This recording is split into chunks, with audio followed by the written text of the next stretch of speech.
বালতিতে রাখে। কিছুক্ষণের মধ্যেই দুধগুলো সোনার হয়ে যায়। বকুলপুর নামে এক ছোট্ট গ্রামে মিচকে নামে এক শিয়াল বসবাস করত। তিনি ছিলেন অত্যন্ত লোভী ও খারাপ প্রকৃতির শিয়াল। তার ছিল এক গর্ভবতী একটি গরু। মিচকি শিয়াল তার গর্ভবতী গরুর একটু খেয়াল রাখতো না, ঠিকমতো যত্নও নিত না, ভালো খাবারও দিত না। একদিন মিচকি শিয়াল গাভীর কাছে আসে। কবে যে তোর বাচ্চা হবে? তোর বাচ্চা হলে তো আমি দুধ বিক্রি করে অনেক টাকা পাবো। মিচকে শিয়াল অপেক্ষায় থাকতো কবে তার গাভীর বাচ্চা হবে।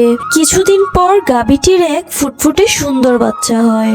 বাচ্চা দেখে তো মিচকে শিয়াল অনেক খুশি, আর প্রতিদিন গাভীর দুধ নিয়ে বাজারে বিক্রি করে। আর গাভীর বাচ্চার জন্য কিছুই রাখে না। গাভীর বাচ্চাটি যখন দুধ খেতে যায় তখন বাচ্চাটি একটুও দুধ পায় না। মা, ও মাম্মা, মালিক তো একটু দুধ রাখে না। আমার মালিক কতটা নিষ্ঠুর! আমার এই অবুঝ বাচ্চাটার জন্য কি তার একটু মায়া লাগে না? হ্যাঁ সৃষ্টিকর্তা, আমার বাচ্চাটা না খেয়ে আছে, আর আমি মা হয়ে কিছুই করতে পারছি না। এ কথা বলে গাভীটি কাঁদতে থাকে। গাভীর কথাগুলো এতক্ষণ এক ডাইনি শুনছিল। এই মানুষটা কতটা নির্দয়, একটু মায়া নেই। বাচ্চাটির জন্য একটু দুধ রাখে না। কতটা পাষাণ! গাভীও তার বাচ্চার একটু কষ্টটা বোঝে না। আমি এক ডাইনি হয়ে এদের কষ্টটা বুঝছি, কিন্তু ওই মিচকে ওদের কষ্ট বুঝছে না। ওই মিচকেকে একটা উচিত শিক্ষা দিতেই হবে। এরপর ডাইনিটি গাভীটির ভিতরে প্রবেশ করে।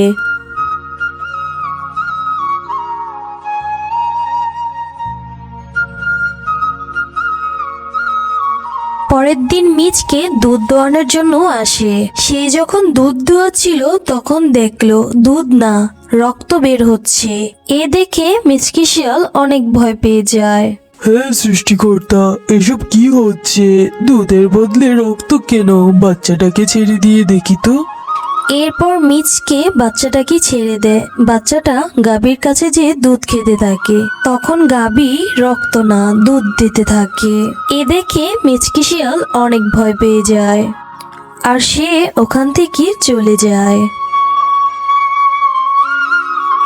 এরপর গাভীর শরীর থেকে ডাইনিটি বের হয়ে আসে। চিন্তা করো না, মিচকে তার কর্মের উপযুক্ত শাস্তি পাবে।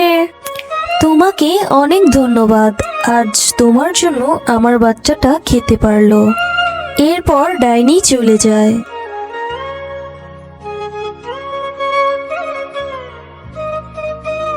পরের দিন সকালে মিচকে আবার গাভীর কাছে আসে। আজকেও দুধের বদলে রক্ত দেওয়ায় মিচকে অনেক রেগে যায়, আর গাভীকে অনেক মারতে থাকে। বেচারি গাভী শুধুই কাঁদতে থাকে। দাঁড়া, আবার তোর দুধ দোয়াবো। যদি এবারও তুই দুধের বদলে রক্ত দিস, তোকে আজ আমি মেরেই ফেলবো। এই বলে মিচকে সেখান থেকে চলে যায় বালতি আনার জন্য। কতটা নির্দয় আমার মালিক, একটু দয়া নেই। আমার দুধ বিক্রি করে আয় রোজগার করে, কিন্তু আমার প্রতি তার কোনোই দয়া নেই।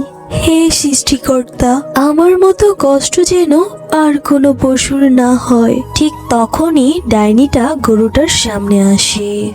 চিন্তা করো না, তোমার সাথে আর কোনো অন্যায় হবে না। ওই মিচকের পাপের সাজা ও নিশ্চয়ই পাবে।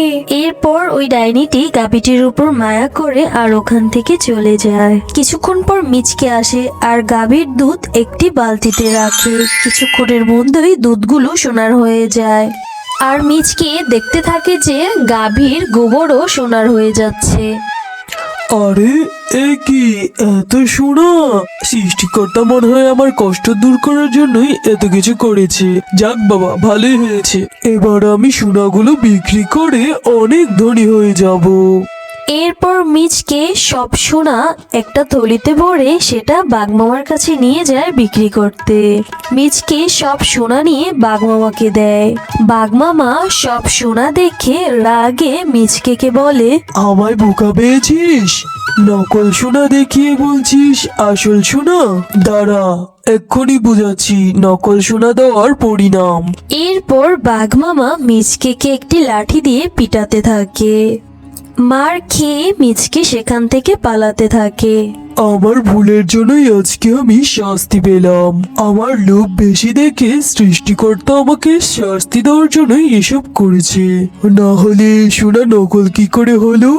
মিচকে তার ভুল বুঝতে পেরে গাভী ও তার বাচ্চাকে একটি বুড়ির কাছে বিক্রি করে দেয় আর নিজে বাড়ি চলে যায়।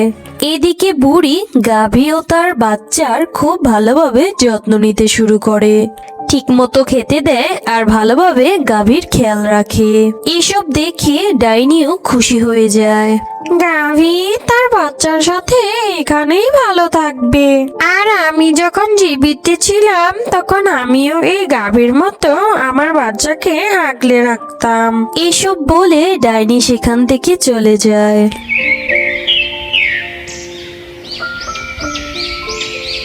পরের দিন বুড়ি গাভীর কাছে যেয়ে দেখে গাভীর গোবর সোনা হয়ে পড়ে রয়েছে। এ দেখে বুড়ি খুব খুশি হয়। এদিকে এ খবর মিচকে পায় যে বুড়ির বাড়িতে গাভীটি আসল সোনা দিচ্ছে। এ শুনে মিচকের আবার লোভ জন্মায়।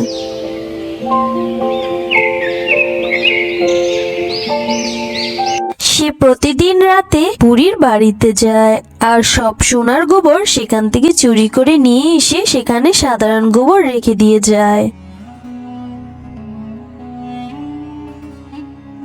বুড়ি প্রতিদিনের মতো যখন গাভীর কাছে আসে তখন এসে দেখে সেখানে সোনার নয়, আসল গোবর। মনে হয় গাভীটি তার মায়া শক্তি হারিয়ে ফেলেছে, সোনা দিচ্ছে না তো।